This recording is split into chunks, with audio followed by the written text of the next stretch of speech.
नमस्कार। सब থেকে আগে পুরো বিশ্বে থাকने वाला প্রত্যেক সনাতনী ভাই বোনকে আমার প্রণাম এবং নমস্কার। আমি আবার ওই ইনসিডেন্ট নিয়ে বলতে চাইছি কি মেয়ের মার্ডার তো করে দিল, বাঁধের মধ্যে ঢুকিয়ে দিল, পুলিশ উদ্ধারও করলো, পোস্টমর্টমও করলো, দেখা গেল এরা গ্রুপ রেপ করেছে এবং ওর মৃত্যু নিঃশ্বাস বন্ধ হওয়ার কারণে হয়েছে। কিন্তু দেখুন ওর মা ক্লিয়ার কাট বলে দিল, আমি ওই কুলঙ্কার ছেলের মুখ দেখতে চাইনি, আমাকে ওর লাশেরও দরকার নাই, ওর আমরা কোনো অন্তিম সংস্কারও করবো নাই। পুলিশকে বলল তোমরা লাশ ফেলে দাও, সরিয়ে দাও, গলিয়ে দাও, যা করার করো, কিন্তু আমি সেই কুলঙ্কার ছেলেটাকে আর নিজের ঘরের দরজায় আনবো না, যেহেতু ও মণ্ডল সমাজের সব থেকে বেশি ঘৃণিত কাজ করেছে। ওর পত্নী চম্পা মণ্ডল, উনাকে যখন শুধানো হলো ওরা না, ওয়ার প্রভৃতি অমনি ছিল, এই জন্য ভগবান যে করলো ভালোর জন্য করলো, মরে গেল ভালো হলো। তারপরে ওই ইনসিডেন্টেই দেখুন, একজন ইন্দ্রজিৎ মণ্ডল বলে ছেলে ওই ভিড়ের মধ্যে ছিল, কিন্তু কিছু ধার্মীয় লোক, কিছু অন্য ধর্মের লোক মৌকার ফায়দা উঠাই নিয়ে ওই ছেলেটাকে মব লিঞ্চিং করে দিল। মব লিঞ্চিং মানে হাতে পায়ে মেরে, যাকে বলা হয় কি জনতা মব হাতে পায়ে মেরে যাকে মেরে দেয়, ওইভাবেই বেচারা বেকসুর ইন্দ্রজিৎ মণ্ডলকে মার্ডার হয়ে গেল। কিন্তু কি করা যায়, ভগবান এবার আত্মার রক্ষা করে এবং নিজের কাছে ওর জায়গা দেয়।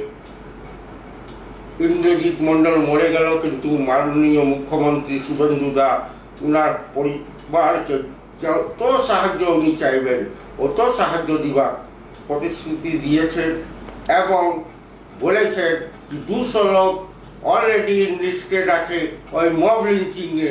আর ডিজিপিকে আদেশ দিলেন, আমাকে 72 ঘন্টা আপনাকে দিচ্ছি, অনলি 3 ডেজের মধ্যে এই মব লিঞ্চিং ঘটনায় যে জড়িত আছে সবাইকে তুলুন, আর সবাইকে তুলে নিয়ে আর ওই ছোট মেয়ের সঙ্গে যারা রেপ আর ধর্ষণ করেছে ওর মধ্যে একজন পালিয়ে আছে, 2 জন ধরা পড়ে গেছে, 1 জন মারা গেছে।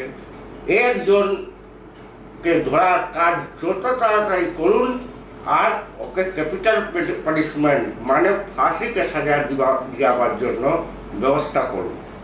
এইভাবে প্রশাসন এবার চলবে বাংলার মধ্যে। বাংলায় আর যদি কেউ ভেবে নেয় যে আমি কোনো কুকর্ম করে বার হয়ে যাব, এটা না সিপিএমের রাজ, না এটা মমতার রাজ। ওরা এই কালচারটা ডেভেলপ করে গেছে নিজের ভোটের জন্য। এই কালচারটাকে সব থেকে আগে নষ্ট করা খুবই দরকার। আর গ্রাম গঞ্জে আর শহরের যে পাড়ার মুখে মুখে যে আড্ডাবাড়ির সেন্টারগুলো রয়েছে ওগুলোকে বুলডোজ করে দেওয়া, এই কাজটা পুলিশ প্রশাসন যেন নিশ্চয় করে, তবে এই আড্ডাবাজিটা বন্ধ হবে। আর এই আড্ডাবাজিতে বসে নিয়ে যারা মদ আর গাঁজা খায় আর তারপরে ওর বিকৃত মানসিকতা হয়ে যায় আর কিছু কর্ম করার জন্য রেডি থাকে, ওই কালচারটাকে বন্ধ করা অনেক জরুরি আছে, আর ওটা হবেই হবে। আর তার সাথে সাথে আমি বলি যে মাননীয় শুভেন্দু দা আরো বড় ঘোষণা করেছেন কি এবার কেউ বাঁচবে না। ওই 200 যে লোক মব লিঞ্চিংয়ে ছিল আর যে ইনোসেন্ট ইন্দ্রজিৎ মণ্ডলের মব লিঞ্চিংয়ে হত্যা করলো, সবাইকে উঠানো যাবে, সবাই ঘর বাড়ি কুলকো করা যাবে, সবার ঘর বাড়ি বুলডোজ করা যাবে। এইভাবে শাসন আমরা চালাবো, একদম নিশ্চিন্ত থাকুন। এবার এনকাউন্টার দেখতে থাকুন। 743টা এনকাউন্টার ইউপিতে হয়েছে, যার মধ্যে 250 পর্যন্ত ক্রিমিনাল মারা গেছে, আর বাকি সব জেলে আছে। যাই হোক, আমি এখানে নিজের ভিডিও শেষ করছি, আর আপনাদের থেকে অনুরোধ করছি আমার ভিডিও যেন শুরু থেকে লাস্ট পর্যন্ত দেখুন, এবং আমার ভিডিও বেশি বেশি সাবস্ক্রাইব করুন, লাইক করুন, শেয়ার করুন এবং ফলো করুন। ভারত মাতা কি জয়, বন্দে মাতরম, জয় শ্রী রাম।